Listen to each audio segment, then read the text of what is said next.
Welcome, everyone. If I may ask those of you sitting way in the back to come forward. This is a very, very big hall. And in order to have a more intimate feel for our session, we would like the panelists to be able to see who's here and to interact more collegial with all of you. So if you are sitting in the back, I encourage you. There's chocolate here in the front. No, just kidding. But maybe if you do come, we will find some chocolate. Yeah, we can arrange for that. We'll talk to our GCF colleagues downstairs about some fair trade chocolate. So I'm delighted that all of you are in the room, and those of you joining us virtually or remotely are able to join us in the exploration on what it takes to deliver sustainable forest management in fragile ecosystems in partnership with Indigenous peoples and local communities. I am David Gans. I'm the Executive Director of RECOF, not to be confused with REFECOF. RECOF is a silent C at the end. At RECOF, we believe in a future where people live equitably and sustainably in and besides healthy, resilient forests. We take a long-term landscape-based and inclusive approach to support local communities in securing their land and resource rights, stop deforestation, find alternative livelihoods, and foster gender equality.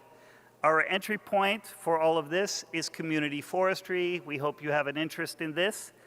Again, for those in the back, please come forward as you join us. We're trying to have a much more intimate feel for this event. In terms of our work, we work throughout Asia Pacific in partnership with forest communities, civil society, multilateral institutions, governments, private sector, and others. In fact, partnerships is really the foundation of our work, and that's what we are here to profile this afternoon with all of you.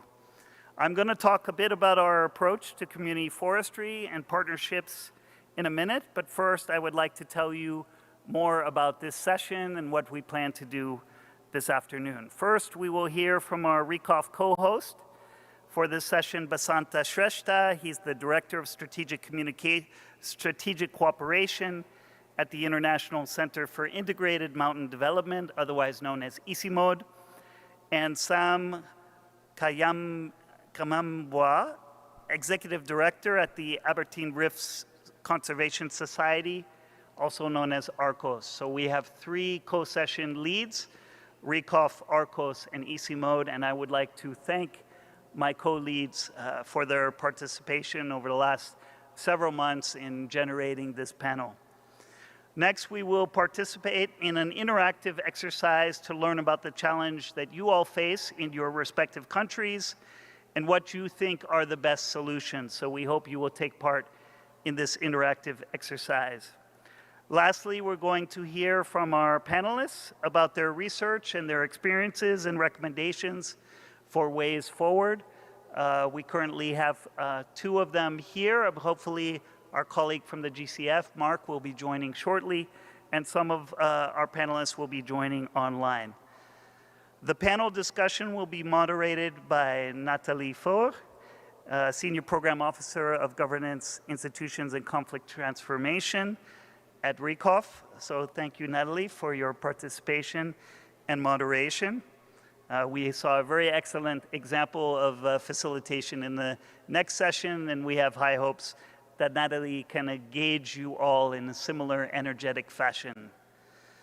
Before I pass the floor to one of my co-hosts, I would like to take the opportunity for our audience here in Seoul and our remote audiences to participate in both the interactive exercise as well as the panel discussion. So you will have opportunities to both go online and take an opinion on Mentimeter, but also to take the floor using the microphones or the chat box for the online participants. And before I pass the floor to the other co-hosts, I'd like to tell you a little bit about the models and opportunities for partnership with Indigenous and local communities from across the Asia-Pacific region. And at RECOF, we work with thousands of communities, both considered local communities and indigenous communities. Many countries in the Asia-Pacific are practicing what we call community forestry, and through community forestry, they are unleashing the potential of forest communities to sustainably manage forests and other ecosystems, particularly fragile ecosystems and areas of very rich biodiversity. The models of community forestry applied in the Asia-Pacific region are highly diverse to accommodate the different forms of governance, geographies, and certainly cultures. These tested models can be integrated into a wider jurisdictional level approach, not only in the Asia-Pacific, but these jurisdictional level approaches can be used around the world. And today, across 16 countries in the Asia-Pacific region for which data is available, we have 185 million hectares of forest land that are currently managed under some form of community forestry. That means that at least 1/3 of the forested land in those 16 countries are indeed managed by communities today. And community forestry is currently growing. Many countries have set targets to grow forests, to grow their approaches with community forestry or social forestry. In Southeast Asia alone, the amount of forests managed by communities has doubled since 2020 and is expected to triple in the next decade by 2030. And this growth highlights the potential of sustainable forest management in partnership with Indigenous peoples and local communities, and the relevance of our discussion and panel today. I would now like to pass the floor to my co-host, Sam, Executive Director at ARCOS, and then after that, Sam will set the stage for our conversation today. Over to you, Sam.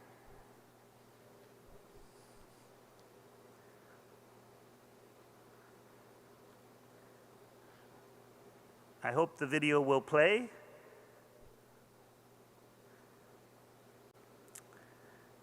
Otherwise, I will turn things over to our other co-host, if our organizers could please share the video of Sam or our colleagues at Easy Mode.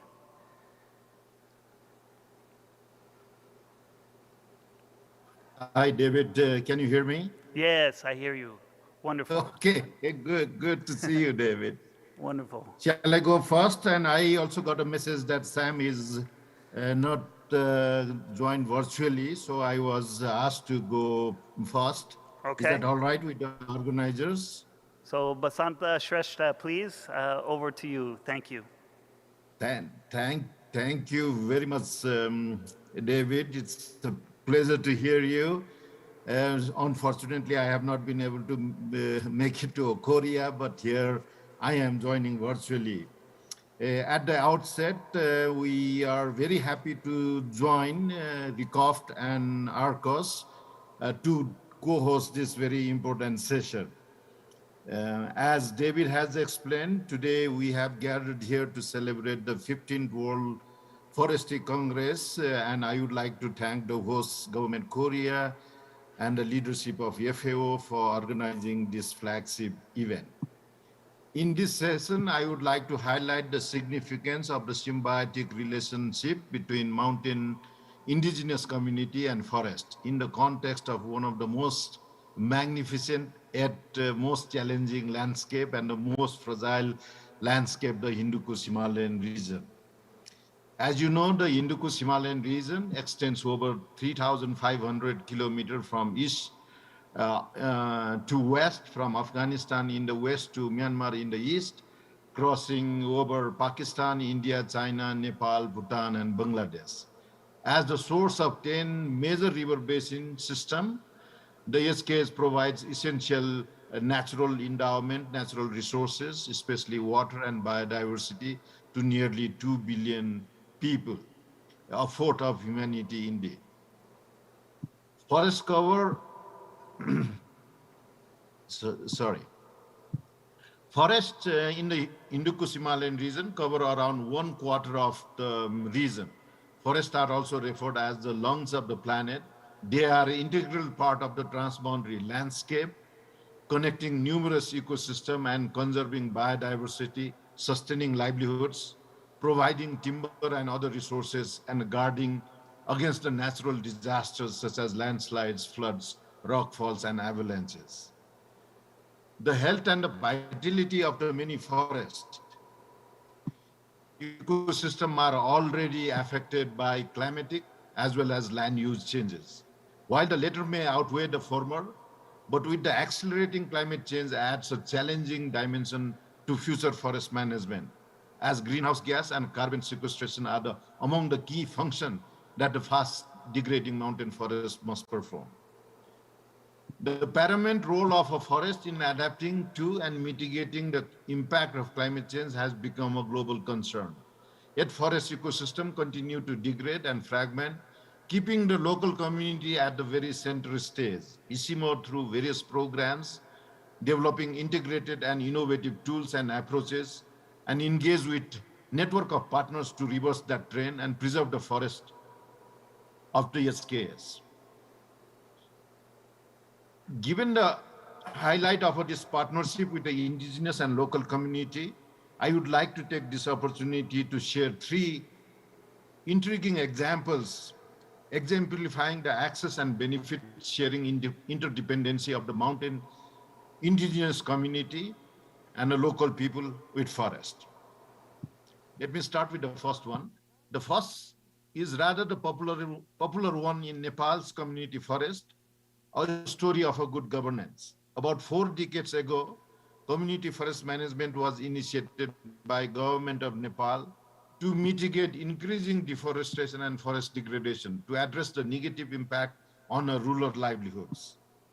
The community forest management is one of the successful stories of the green economy sectors in Nepal. Nepal has become the first country to implement the concept of community forest use effectively by assembling its grassroots forces, local communities, especially focusing on the rural women. Thus, Nepal has been internationally recognized as a country, and we take pride with the most progressive policy and legislation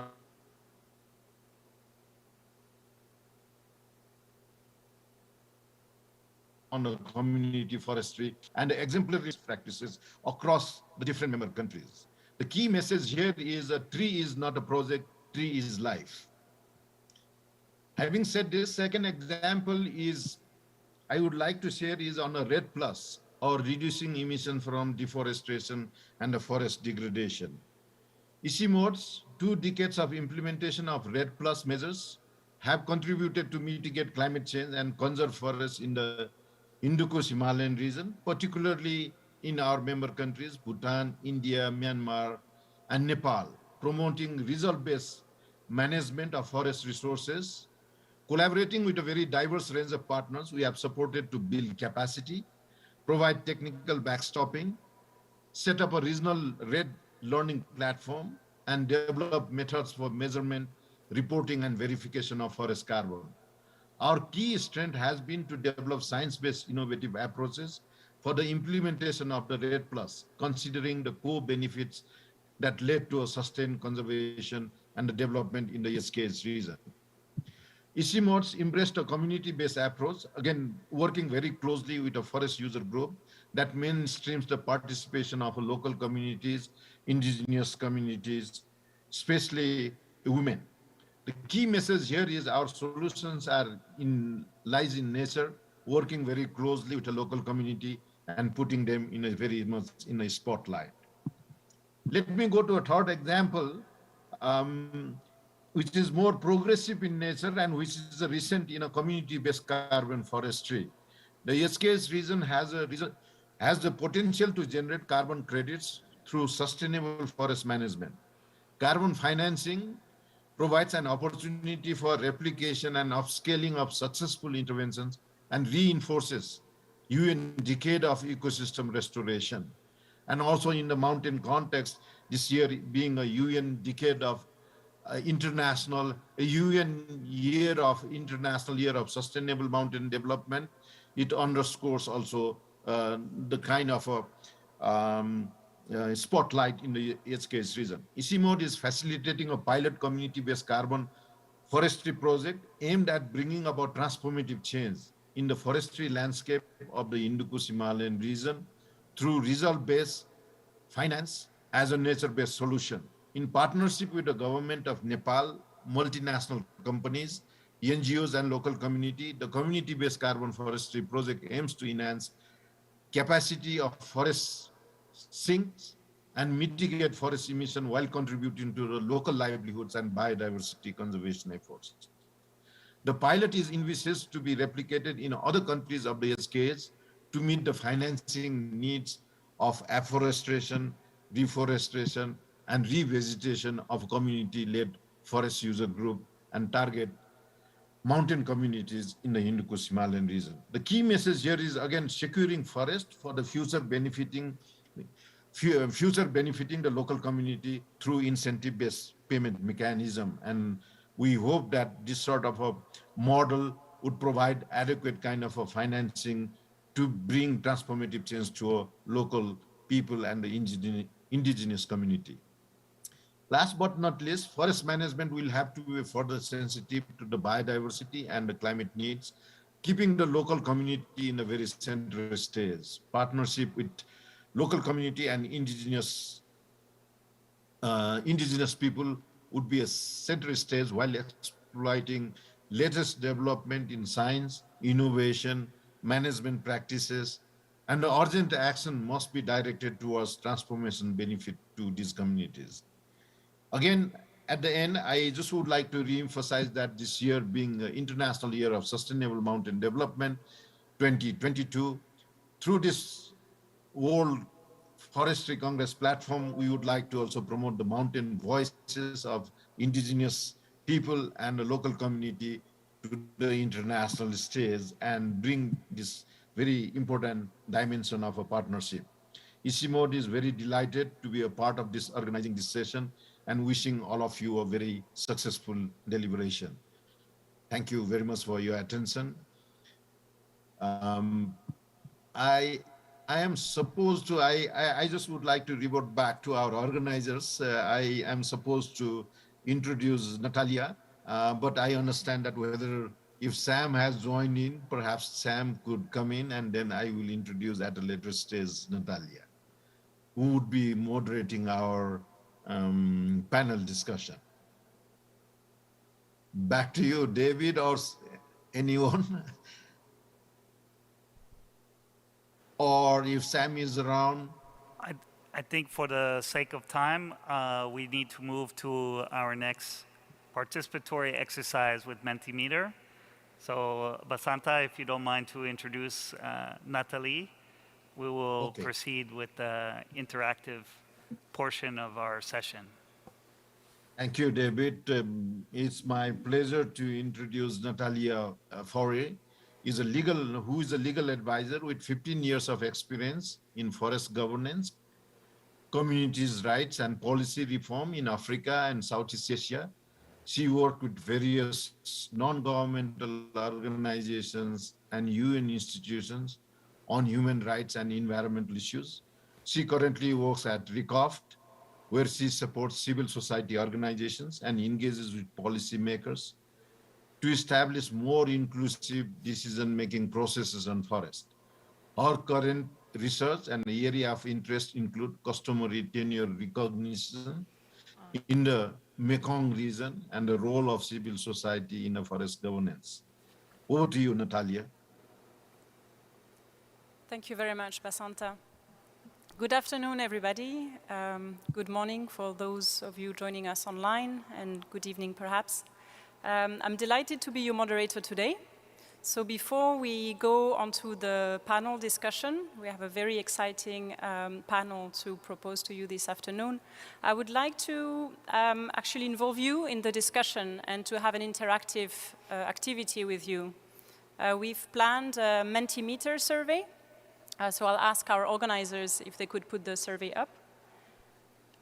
With a few questions going to you. So we'd like to learn a little bit more about you, where you're from, and your ideas about how to involve local communities and indigenous people in the dialogues we're talking about. So please join us with the Mentimeter audience survey. I think everybody's got a phone, so you can use your phone. There are multiple ways in which you can access the live survey. You can visit the website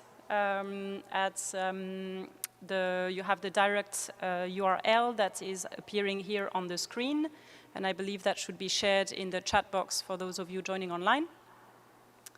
And you can also use the QR code with your phone to be taken directly to the website. There will be a code that you need to enter that's also displayed on the screen. Okay, so for the first question, we would love to hear about just a simple question to start us off. Where are you from? So you can pick one of the regions: North America, Latin America, Europe, Africa, Asia, and Australia. I'll give you a few seconds for you to be able to log in.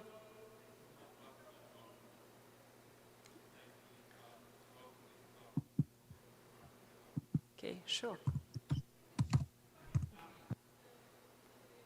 Could we get the previous screen to have access to the QR code, please, so people can log in? Is it working on yours? It's working.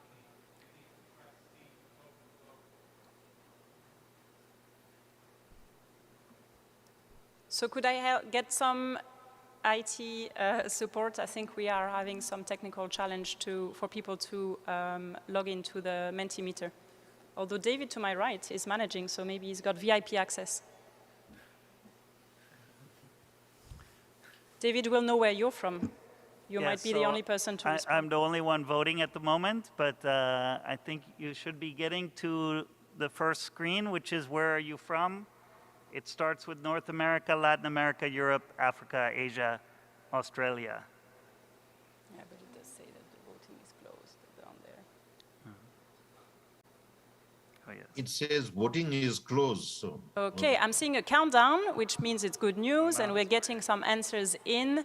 And for now, Asia is a big winner, but oh, this is interesting. It's like watching a game with like live results. 21 from Asia. It's okay. We'll just give a few more seconds for everybody to enter their responses.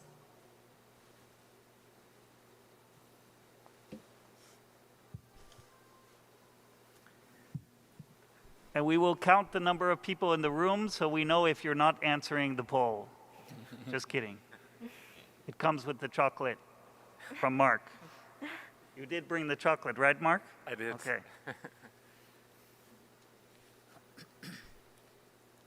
Okay, there's 20 seconds left.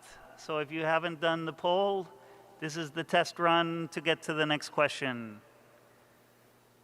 And Asia is gaining grounds.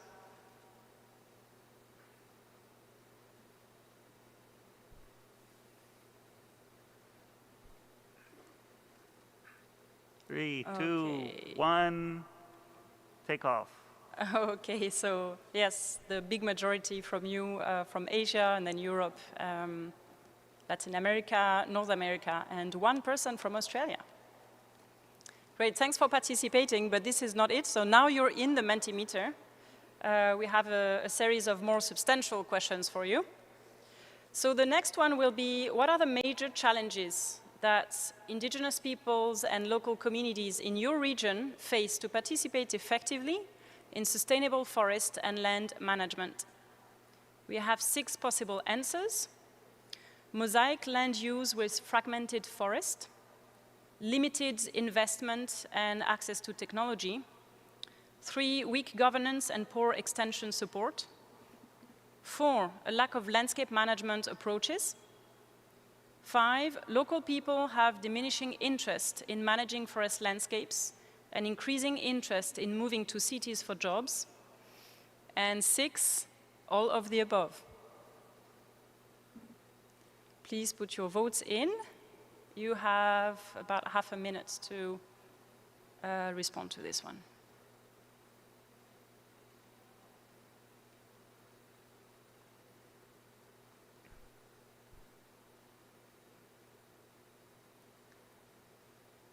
Okay, we're already starting to see a little bit of a trend with 2 answers that around weak governance and local people that have diminishing interest in managing forest landscapes because they're moving to cities for jobs.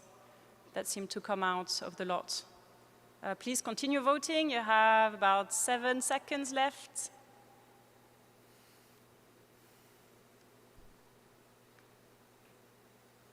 Okay, so the main reason, the main challenge would be weak governance and poor extension support, and then followed by, as I said, people moving to cities for jobs.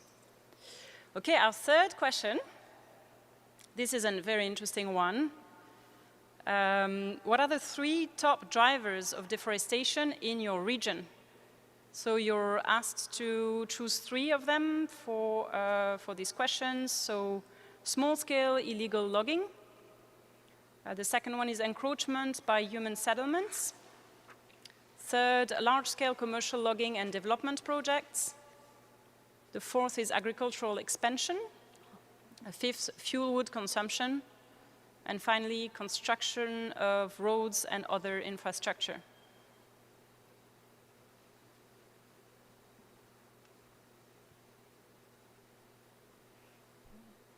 So far, we have quite a lot of votes going to agricultural expansion and large-scale commercial logging and development projects.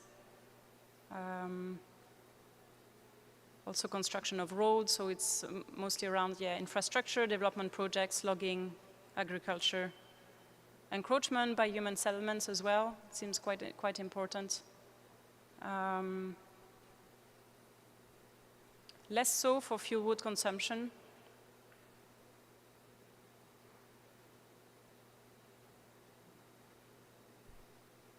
Please continue to vote. We have a few seconds left.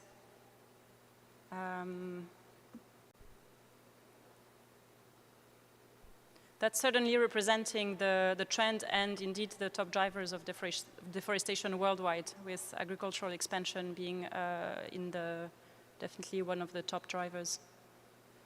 Voting is closed, so agricultural expansion is the first driver you picked, followed by construction of roads and infrastructure and large-scale commercial logging and other projects.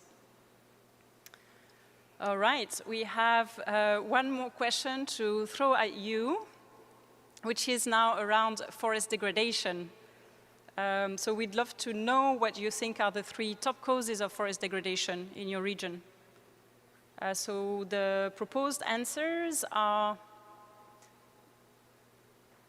forest fires, invasive species, illegal timber logging, agricultural encroachment, unmanaged grazing, expanding settlements and urbanization, and soil erosion and landslides.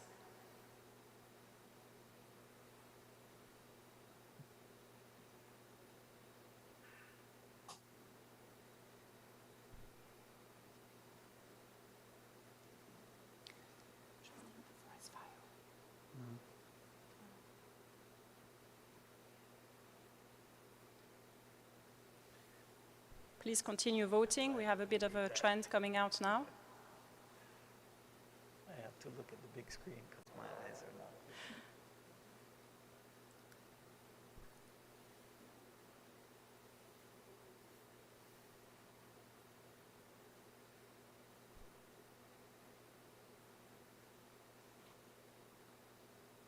Yes, so mostly expanding settlement and urbanization is the main one that you've mentioned, followed by forest fires and agriculture encroachment.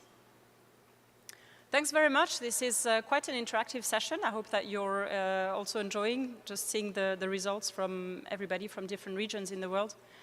We have a couple of more questions for you, so please stay connected.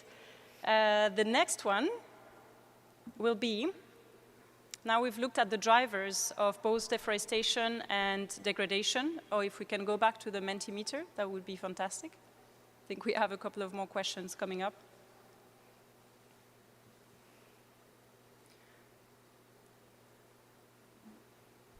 It's here.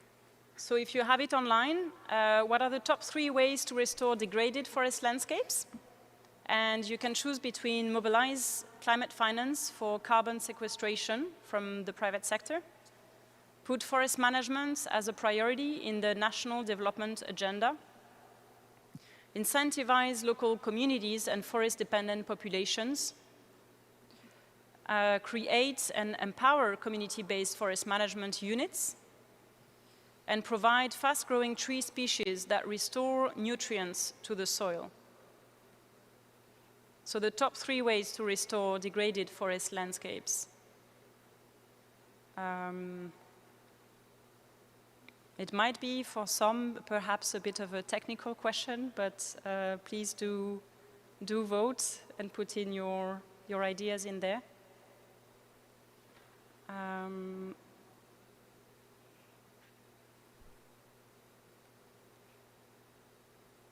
So some of the best ways and the trends that's coming out, we are glad to hear in this session, is to incentivize local communities and forest-dependent population. We'll also be talking about that and about partnerships with forest communities today, but also empower community-based forest management units and putting forest management as a priority in the development agenda. Okay, we have one last question for you. And this one is going to be related directly to opportunities for Indigenous people. So what would be the best, according to you, the best opportunity for Indigenous people to contribute to landscape restoration?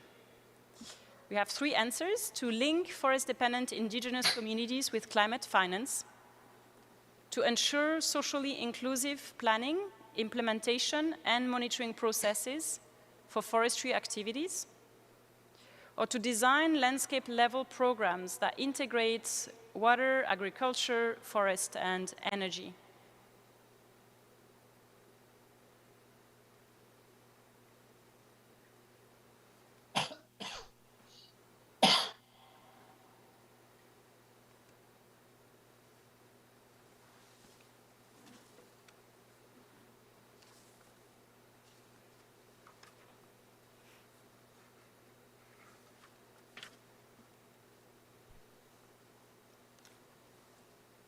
Okay, you have a few more seconds to vote.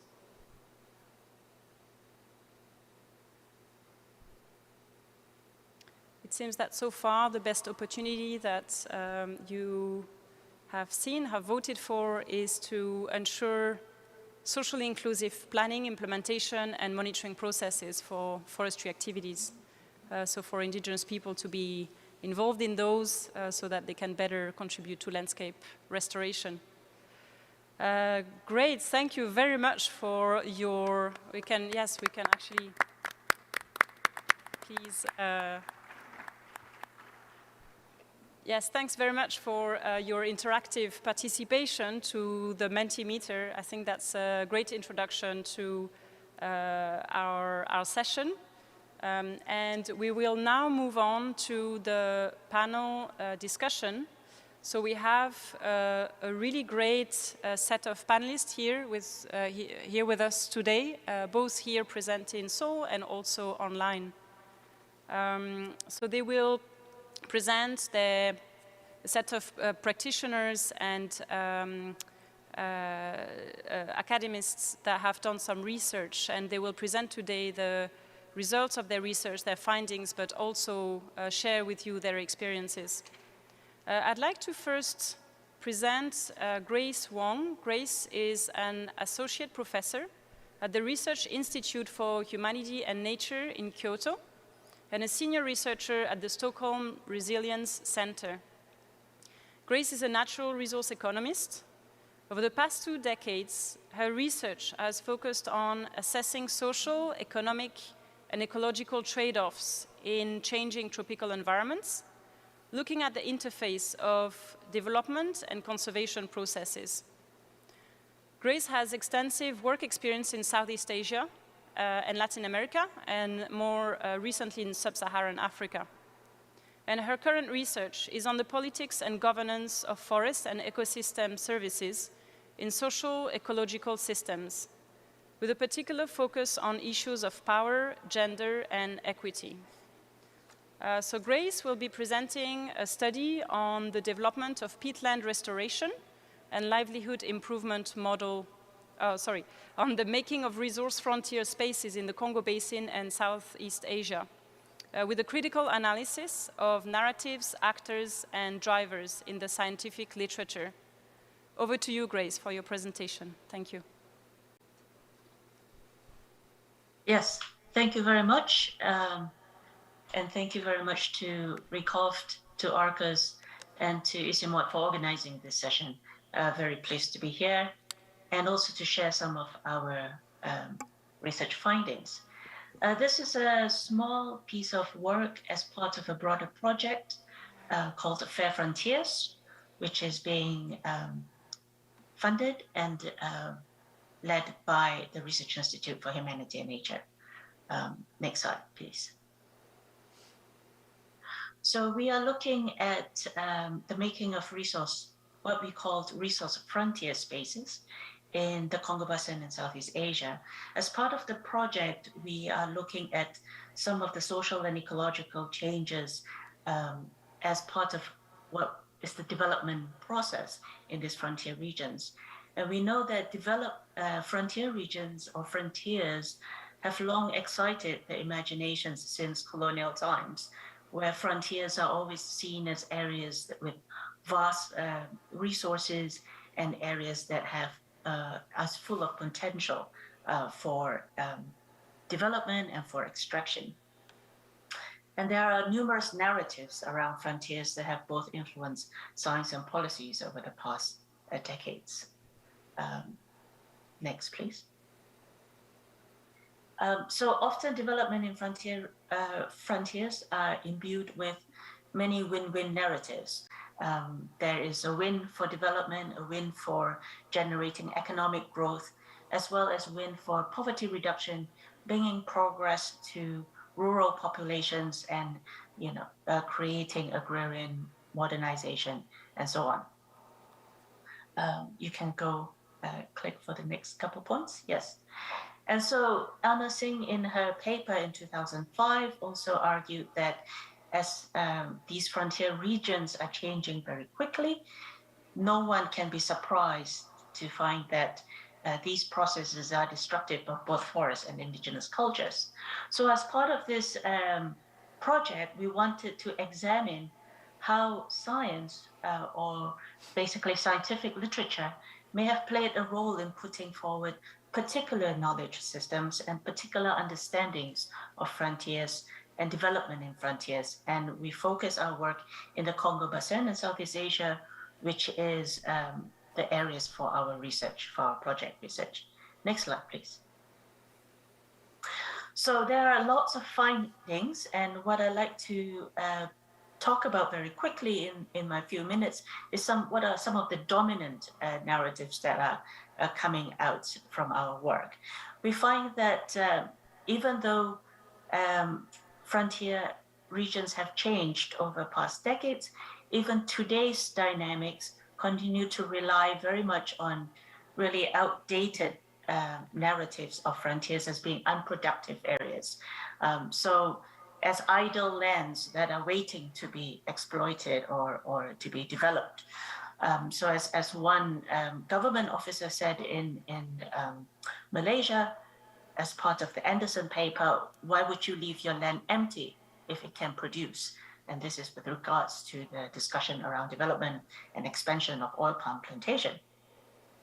So while smallholders and indigenous peoples are often considered as subjects for driving agrarian modernization or for enabling capitalist development, they are also often thought of as needing development themselves. They are portrayed often as in need of changing their collective mindset in order to be part of the development agenda, to kind of be part of the modern world. So we find that some of these political visions of development and growth are rather narrow, and they are often reinforced throughout time with very selected evidence and selected research also. And so we find that this is also replicated in more recent climate change and green economy movements. Next, please. So what we just would like to call, and this is a very small snapshot of a much wider research, and I believe the paper is also available. But what we'd like to call for from part of this work is a research and policy agenda that provides space for different types of knowledge systems beyond the northern and western ways of thinking about development to be a bit more inclusive for different types of governance practices, the type that our hosts were talking about in the beginning, and also to consider different values of what development is. And development is not just the same type of similar narrow ways of moving an economy forward. So we would like to challenge both research and also the policy agenda to be more inclusive and to look at more equitable ways of development. Thank you very much.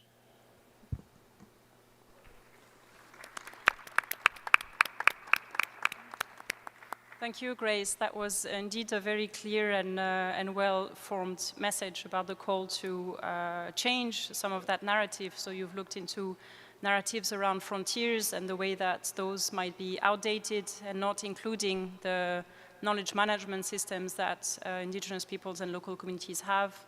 And that narrative that's turned around the need for production, so having productive land that's the center of the focus. I'd now like to pass on to our second panelist who's here with us today, Mr. Mark Christoph Dumas Johansen. So Mark is an agriculture and food security specialist at the Green Climate Fund. He leads and coordinates the review of agriculture, food security, food systems, food loss and waste, and related natural resource projects. He worked as a forest and land use specialist with the Green Climate Fund on REDD+ result-based payments and ecosystem projects. Mark has work experience with the Food and Agriculture Organization, both based in the headquarters in Rome and at the sub-regional office in Zimbabwe, and focusing on forest, climate change, and climate finance. He has started his career in Cambodia and Vietnam, working for local NGO on agricultural development and resilient farming systems, and with the World Agroforestry Center. So Mark, you will be talking to us today about biodiversity beyond borders, safeguarding the future of the Mayombo ecoregion of Eastern and Southern Africa.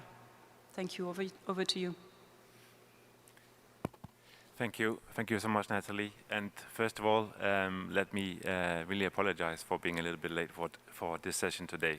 Hopefully I can make up with a shorter and more entertaining few minutes from my side.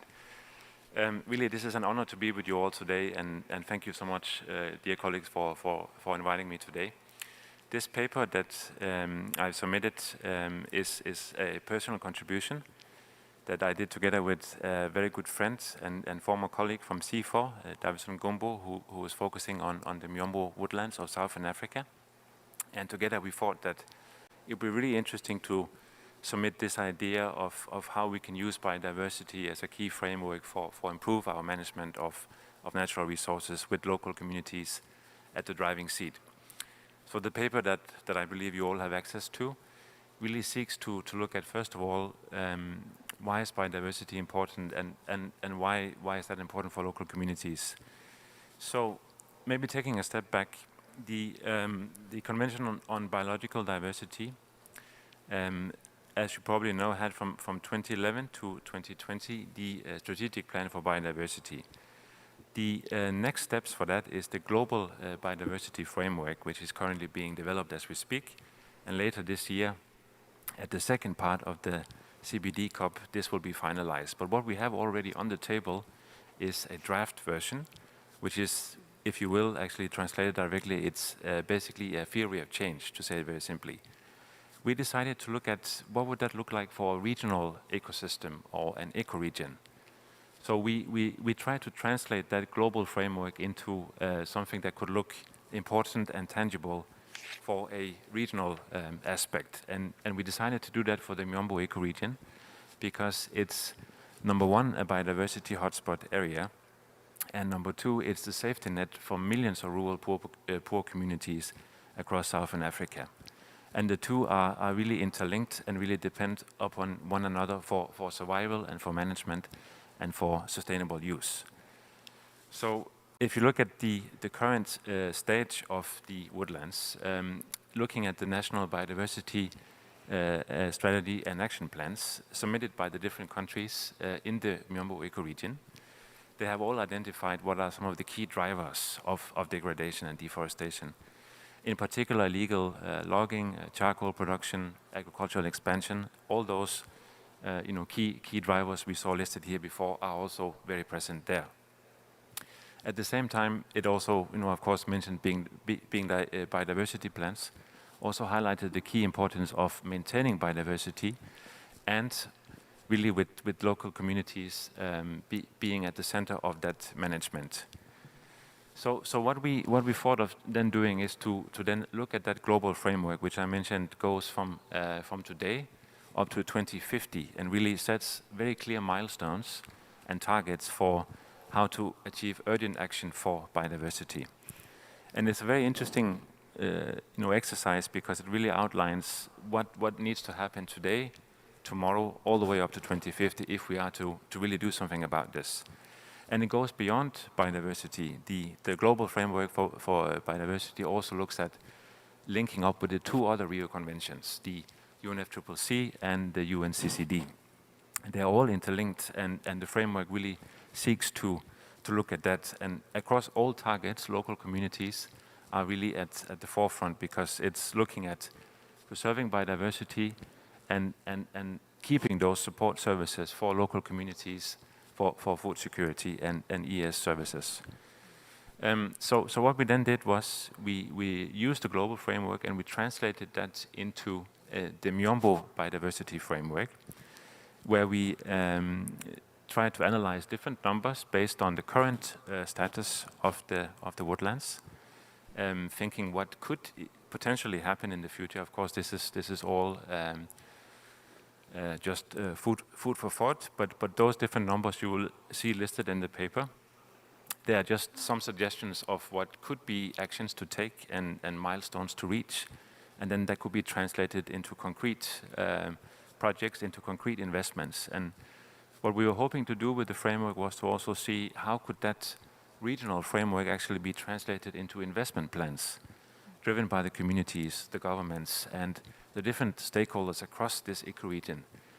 That really by working together and strengthening collaboration across the region, there's a really unique moment to really move forward. And this is an exercise I believe we can use, of course, at the national level, but in particular, these regional ecosystems, cross-country ecosystems and regions are very interesting to look at, I believe. And this framework could come in very, very handy there.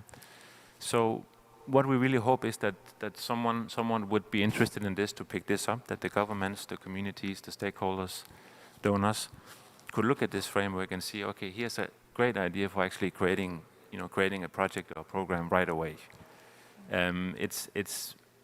The numbers are there, as I mentioned. They are just an inspiration for numbers, but you could decide to be more ambitious, to go in different directions. But it's a valid exercise, I believe, and I'll be very interested to discuss this further with you afterwards. Thank you so much.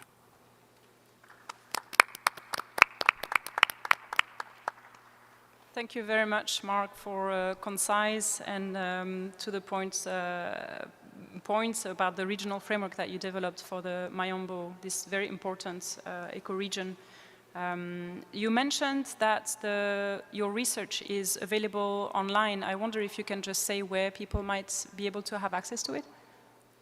Thank you, Natalie. Yes, sorry, I thought it would be online on the Congress website. I'm not sure how that, where exactly on the website it is, but hopefully it's there somewhere. Otherwise, I'll be very happy to share it, of course, with everyone. Great, that sounds really good. Thank you.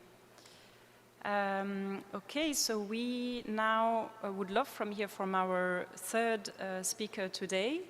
I'm very happy to introduce Hye-Yoon Seo, who's with us today, and she is a research fellow at the National Institute of Forest Science. At the Division of Global Forestry, her research focuses on the alignment of forestry with the Sustainable Development Goals, the role of forests in nature-based solutions, and the official development assistance, ODA, in the forestry sector. Currently, she's involved in a peatland restoration project in Indonesia with C4, aiming to enhance the local community's income in Perigi village by developing sustainable methods to support their livelihood and maintain restored peatlands. And that is exactly what Hye-Yoon will be talking to us about today. Hye-Yoon, over to you. Thank you, Natalie. It's an honor to have an opportunity to share our ODA experience with distinguished guests and experts today. I'll introduce our team's research project to develop a model for the local communities to support their livelihood sustainably. Next slide, please. I will show our overall plan, share our progress in research, and explain what we expect from the project. Next slide, please. The objectives of the project is to restore peatlands and develop a sustainable and livelihood improvement model for the local communities. Under collaboration with C4, the project is planned for 5 years. We began with the preparatory stage by selecting the site, researching the suitable species based on the literature review, and interviewing the peatland farmers. Now we're in the second year, ready for tree plantations. As we progress, we are focused on reforestation, the development of the model, and carbon sequestration. Next slide, please. Indonesia has the third largest area of peatlands in the world. However, it has 2 million hectares of degraded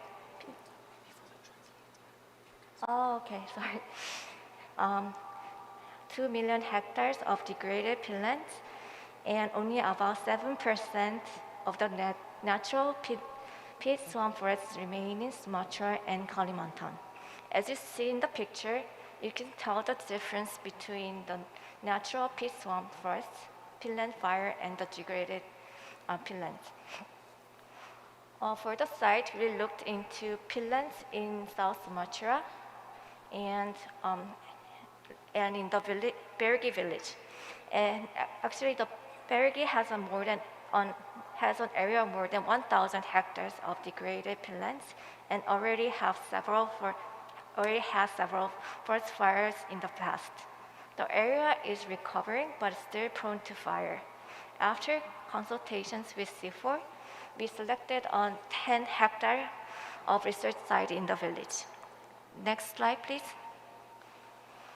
Based on the literature review and preference surveys, we have narrowed down the species for trees, crops, and fish.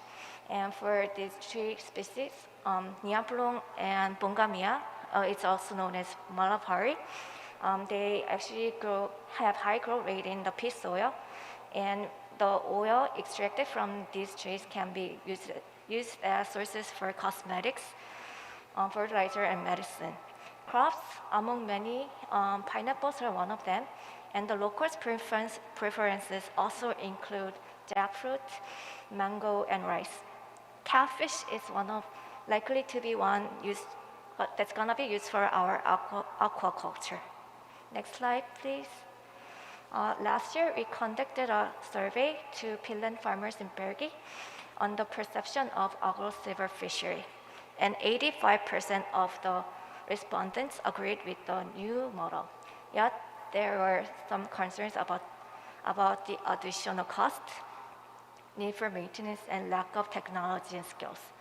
The Indonesian government officially banned slash and burn practices so the farmers had to find different means to support their living. Most of them rely on rice cultivation, fishing, and vegetable farming. But they are dissatisfied with the low productivity due to natural disasters such as fires and flooding, followed by low maintenance and lack of technology. From this inspection, we realized the farmers need training and capacity building for sustainable peatland management in addition to support for the cultivation. Next slide, please. The plan describes how crops and trees will be allocated in the area surrounded by the canals. The picture below is Nyapulong tree planted next to canal, and other is crops on the pillars. We plan to continue accommodating with the local peatland farmers' preferences for the model.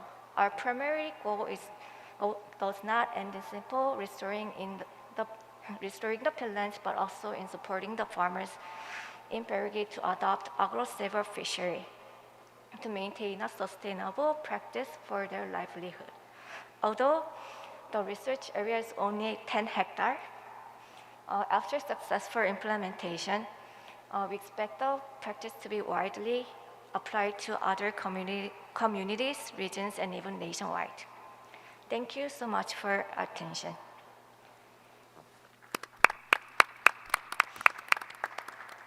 Thank you very much, Hae-Yun, and congratulations for the research, which seems to be showing quite a high willingness of farmers to adopt agro-silvo fisheries practices with quite a good potential for replication in other communities and nationwide, potentially, to ensure peatland communities are sustainable. Last but not least, I'm very happy to introduce our last speaker, Chai Sankamunkun, who is Flourish Project Field Coordinator at Recoft. He's with us today. And he works closely with local communities in Lao PDR, such as communities working with teak, charcoal, and factories to foster mutually beneficial business relationships with local communities in Chayaburi and Bokeo provinces. He also facilitates and coordinates with the provincial and district forestry and agriculture office. Chai has worked for more than 7 years on timber trade. Recently, he has built partnerships between the private sector and local farmers to improve trust to better implement the village forest management plan, fire prevention strategies, and also solving village boundary conflicts and promoting production-driven forest landscape restoration. So over to you, Chai, to talk to us about community forestry in Lao PDR. Yes, thank you, Natalie. Thank you for inviting me to speak today. I would like to speak on the land use and also village forestries, as well as a partnership with local community and private sectors. I think before we go to the partnership agreement to develop any market-driven FLR, the first thing that we need to consider is land use planning. That, as you may know, in many countries, that local community, they have only customary land use, that they don't have a fully right on the land as well as the forest.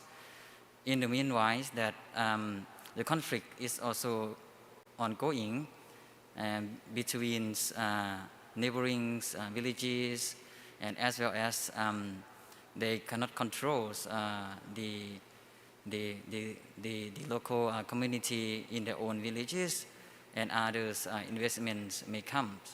That's our project also focus on land use planning. We call participatory land use planning. That means we bring all stakeholders, governments, and CSO, local community to develop the land use plannings and approved by local authorities. That is also really a strategy for the government, national government as well.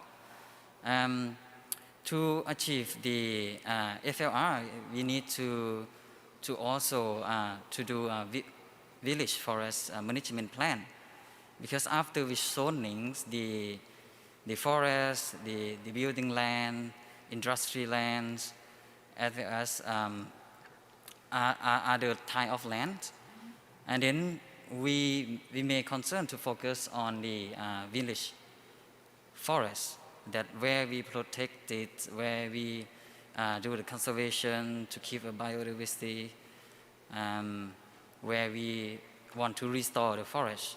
That is also includes the agriculture land. Yeah. For village forest management plan, that is include a lot of activity that local community can involve, that fire protection and watershed protection and so on. Yeah. And it's not only to ask the community to protect their rights and their land and their forest, to use the forest, to use the timber. It may not enough because local community, they also need some incentive from that forest. That's why we also try to bring other intervention as working with private sectors on the planted timber, and as well as NTFP that we can design on agroforestries. And in many years ago that we also have achieved a lot of company also want to work with us and sign a partnership agreement on NTFP, charcoal, and as well as the timber. Yeah, this is, we cannot forget on the economics, because the local community, they still need income to survive and to send the children to schools, etc. Yeah, this is, I really summarize on the experience that we have done so far. And this is might be an innovative way that we could do together with NGO, government, and CSO, yeah, as well as private sectors. All these actors is really important, that we cannot miss anyone here, yeah, because everyone needs to work together. Otherwise, only community also cannot handle any challenges that's coming by investments, and as well as they also cannot dealing with other instructions or other law and policy that's coming. Yeah, they also need to be aware to get all information. Yeah, that's all for my presentation. Yeah, thank you.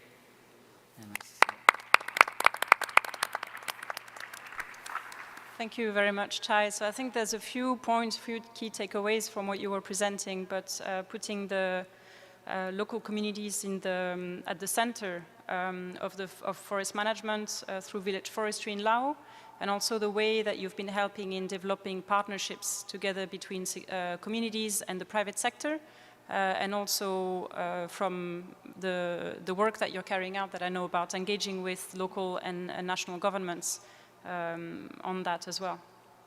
So I think we've had a very interesting set of presentations. I'd like to thank again our panelists for intervening. All of your presentations touched upon the use of tools, methods, or a model of system that can support local communities and indigenous people to have access, to have rights and opportunities from forest resources, while at the same time ensuring that forest restoration and the preservation of important, diverse and fragile ecosystems are also served. Those interests are also served, which, as we know, is of critical importance, has been, and more than ever is very urgent. So we've heard about community forestry, village forestry in Laos, agro-silvo fisheries in Indonesia, the use of the global biodiversity framework in the Mayombo region, and a few other solutions. So I'd like to now ask you, after having heard about your individual research and perspective, maybe one question to all of you, if you can make your responses concise, because unfortunately we are also running a little bit after time.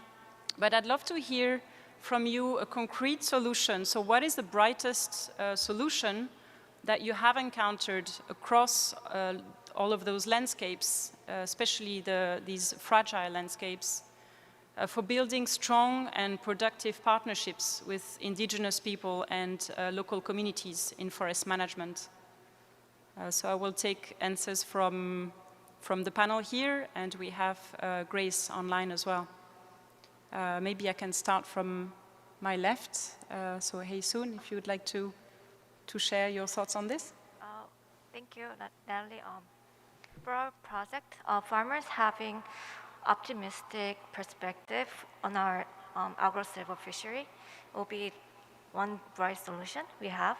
And we have maintained strong partnership with C4 in Indonesia, and that we have a colleague sent there to support, to advocate our perspectives and cooperate with C4 that they can actually build up strong partnership with the local community in the area, and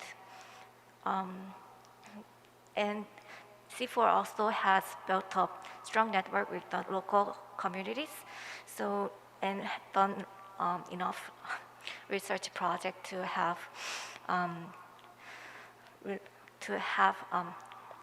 trust for each other, and I think that's one partnership we have so far. Great, thank you very much, Hei-Yoon. So building trust and also the partnership that you have with C4 has been instrumental in ensuring those solutions. Could I ask Chai? Yes. I think the main thing that is quite a long journey for we talking about the partnership. But we need to bring everyone's in the journey from beginning to the end, because along the ways that in many issues that each stakeholders also need to solve as well, and some issue is also they also cannot do it by themselves. They also need help from others. Yeah, this is also the important point. But it's not only that, but it's also to build a relationship, yeah, and trust. And as Yoon mentioned, we cannot miss on that. And trust, transparency, and everyone's on the same page. And if everyone's trust each other, that means any issue they also can solve, yeah, and can be a sustainability. Yeah, thank you. Thank you, Chai.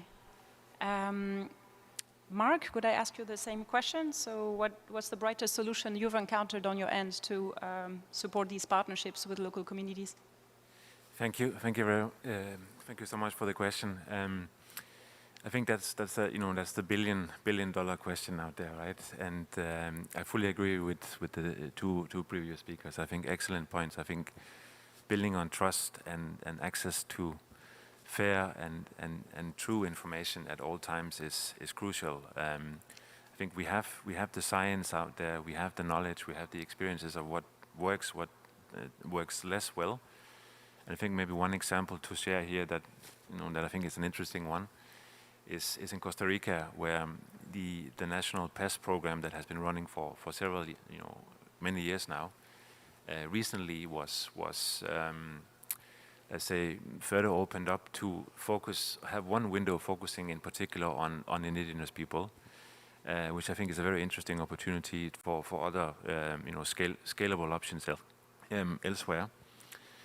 Basically, where Costa Rica received some Red Plus results-based payments that were then reinvested into the national pest program, with part of that focusing on this new window to expand the pest program for, in particular, IPs, to then reinvest in their local communities while really protecting and conserving the forest. So I think that's an interesting model to mention in this regard. Thank you. Great, thank you, Mark, for mentioning also a concrete example. And yeah, I think Costa Rica has a lot to offer in that regard. Could I ask Grace online to also give us your thoughts, your perspective of one of these bright solutions that we might want to use to roll out as an example? Right, thank you. I guess, from a research or academic point of view, solutions are kind of a tough way to frame this, because I guess there are always different models and different ways of working with different communities around the world. But I think what many of our other speakers have touched upon are like some core principles, so principles of trust, principles of transparency of information and knowledge and so on. And I think from our side, we want to highlight what it means to bring local communities into a knowledge co-production stage. So how do we bring communities' knowledge systems and values towards a decision-making stage, not only at the national level, but also at the global scale, which we have seen in some cases with like perhaps with like IPBES and other types of global forums. So I think these kinds of principles of how we work with local communities to kind of co-produce knowledge around what it means for governance and what it means for their visions of sustainable development will be key as part of moving forward in terms of a more equitable relationship. Great, thank you, Grace, for your perspective and for opening up the perspective as well by also thinking about how in decision making we can also look at how the co-production of knowledge can be brought to different levels, including the global level. I'd like to ask the same question to David Gens as well. David? Yeah, so in my opening remarks, I mentioned the new arena of jurisdictional level approaches, and I'm very encouraged both in terms of the traditional REDD+ space, but also in terms of the voluntary carbon markets. There's the LEAF Coalition, which is a consortium of traditional ODA type donors with private sector actors that are looking to finance jurisdictional level approaches in different parts of the world that could certainly help to unlock carbon finance and create new partnerships with Indigenous peoples and local communities. And similarly, there is recently announced in Glasgow the People's Forest Partnership, which is also a consortium-based approach with private sector actors, mostly carbon project developer firms and NGOs such as RECOF and Forest Trends that are really looking to unlock the power of climate finance and conservation finance to get more resources to the ground level and ultimately have benefit sharing mechanisms that truly provide local communities with the right incentives to stop deforestation or at least alleviate the degradation forces that you all recognized in the Mentimeter as being very important in your specific region. So I'm very encouraged by these trends and the signs that ultimately the global community is putting some money into the right conduits. Let's hopefully see the money start to flow down to the ground level where we can incentivize more and more action in the right direction. So I'm very encouraged by that. Thank you, Natalie. Thank you, David, and I think that's also a good point, one that was we didn't touch upon earlier, looking at climate finance and how to get some of these commitments that have been made at the last COP drilled down to the local level, also by ensuring that the appropriate standards are in place for local communities and indigenous people to benefit from these financing mechanisms. Okay, I see that we have a few minutes before we need to close our session, and I would really like to hear from you, from the audience here. I'd like to know if you have a question to ask to our panelists. So there are a couple of microphones in, that should be in the center alleys over here. Do we have questions from the floor? Could I see a show of hands? Oh, someone is going to the mic. Yes, please introduce yourself, and if you can direct the question to one of our speakers. Thank you. Thank you, Natalie. My name is Apsana, and I'm a forestry graduate from Nepal. So my question is to David or to any of the panelists who would want to take it. So we talk about building trust to indigenous communities in managing forest, but now I'm working in Canada and I see that it has a history of using the indigenous knowledge and trust against them So the indigenous communities are really reluctant to trust the forest stakeholders or anyone who want to partnership. So what could be the approach of us communicating or, reaching out to them to rebuild that kind of trust for a collaborative partnership with indigenous communities? Thank you.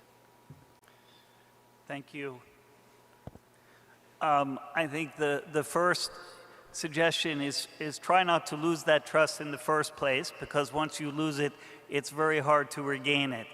But ultimately, if it's government or private sector that has broken that trust, I believe that for different parts of the world, civil society organizations are extremely important to broker that trust between, I call it the tripartite, between government, private sector, and obviously indigenous peoples and local communities that ultimately need to have a stronger voice.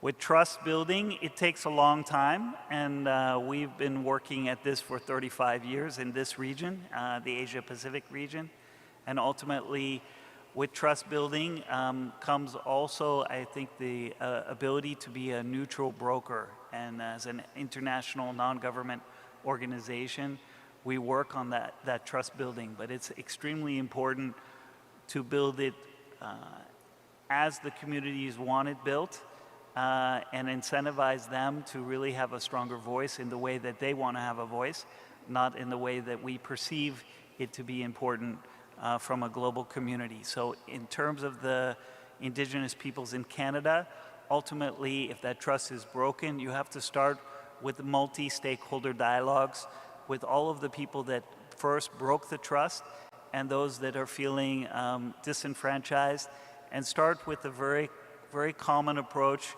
to build, let's just say, a common vision of where the forest needs to go from an indigenous standpoint, but also in terms of what the government is and private sector is looking for from the very same resource base. I think ultimately in parts of the world where indigenous peoples do have land tenure, it's more important for them to have a strong voice, because they ultimately can take on the tenure rights and move forward. In other parts of the world where we're basically negotiating on behalf of local communities and indigenous peoples to get the customary tenure recognized and move towards secure land tenure rights. So ultimately, I think it's different in different parts of the world, but it's very important not to lose the trust in the very beginning. Thank you, David, for your comprehensive answer. I think that's a sensitive and an important question to be asked, in fact. Could I see if anybody else from the audience has a question? Yes, I see. Please, a lady at the back, if you can introduce yourself. Thank you. Good afternoon, everyone. My name is Pirawan. I'm the current Indigenous group from Thailand, and I'm working with Asia Indigenous People Pact. Just would like to contribute, not really to ask the question, but one important approach. We need the human rights-based approach to build this strong partnership.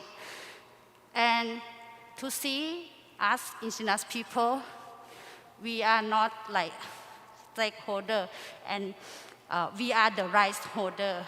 So seeing us equally, respecting us, our rights, we have the collective rights over land, territory, and resources. And our knowledge is equally important as scientists. So putting us in the center of decision making, recognize our land rights, that will be very crucial, no? And that going to help us to really have a genuine partnership with every stakeholder. Thank you. Thank you very much for your intervention, and I think, yes, that's very critical, using a human rights-based approach and recognizing, securing the rights of indigenous people and local communities over land and resources. And we've started to touch upon some issues around customary land tenure, and how communities can have those rights being recognized in the first place. We would need much more time to uncover and unpack those issues that are quite complex and very important. But I'd like to thank our panelists for intervening today, and I think this will be the closing of our panel session. We'll pass on the stage, the mic, back to David for his closing remarks. But thanks very much for your interactive interventions as well. Yes, thank you very much to the panelists, to the audiences, both those online and those here in the room in Seoul. And a big thank you to Natalie for her moderation facilitation role. She did not sign up for this. A few weeks ago, we had some changes in the plan, so I really am appreciative for Natalie stepping up.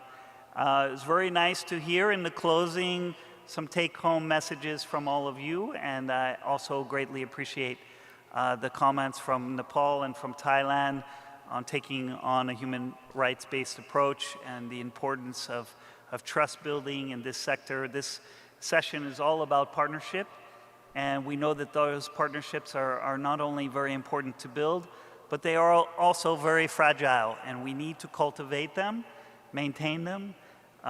Once they are broken, it's very hard to rebuild the trust. So ultimately, like I said earlier, it's best to cultivate them from the very beginning. This is something from an FPIC standpoint, making sure that if you're designing projects, or in the case of Grace Wong, if you're designing research, to make sure that you're doing so in a very participatory fashion.